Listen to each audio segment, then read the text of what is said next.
Okay, let's have a look at prime numbers. So we'll start off with a definition of prime number. So a prime number is any whole number greater than 1 that is only divisible by itself and 1. So 1 is not a prime number. So all of these numbers, these are the first 10 or 11 prime numbers, they're only divisible by themselves and 1. So 2 is only divisible by itself and 1. 3 is only divisible by itself and 1. No other number other than itself, 11, and 1 goes into 11. So these are the first 10 or 11 prime numbers.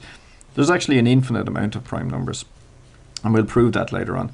So one interesting thing to note is that there's only one even prime number, and that the only even prime number is the number 2, because if you take any other even number is divisible by 2. So the only even prime number is 2.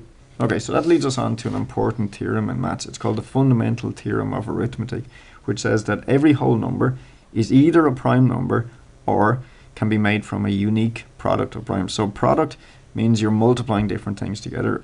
So we're talking about multiplying prime numbers together. And unique means there's only one way to do it. So let's see what that means. Let's look at an example. So say if I take the number 20.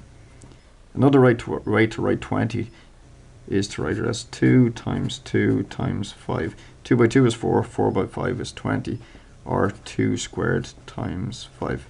So I've taken the number 20, so 20 is not a prime number. That means it must be, I must be able to make it from a unique product of prime numbers. And I've written 20 as a unique product of prime numbers, 2 by 2 by 5. Or if I take the number, let's say 12. Another way to write 12 would be 2 times 2 times 3. A unique product of prime numbers. So each one of these numbers, 2, 2, and 3, they're all prime numbers. So 2 squared times 3. So let's say we wanted to write the number 100 as a unique product of prime numbers. So it's not as easy to see what multiplies to give 100. So the way we do it is like this.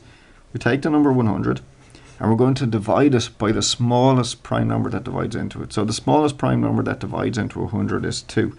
And 2 into 100 goes 50 times. And then we just continue. What's the smallest prime that divides into 50? Be 2. 2 into 50 goes 25 times. Now what's the smallest prime that divides into 25? Well, 2 doesn't go in, 3 doesn't go in, but 5 will go in. And 5 into 25 goes 5 times. Now what's the smallest number smallest prime number that divides into 5? It'll be 5. 5 into 5 goes once. And now we're done.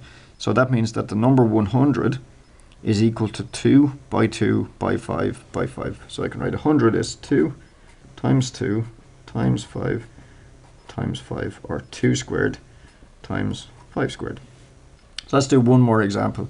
Let's say if we want to write the number, I don't know, let's say 75. We want to write 75 as a unique product of primes. So 75 is not a prime number, so we must be able to write it as a unique product of primes. Let's have a look. What's the smallest prime that divides into 75? So 2 doesn't go into 75, but 3 does. So 3 into 75 goes 25 times.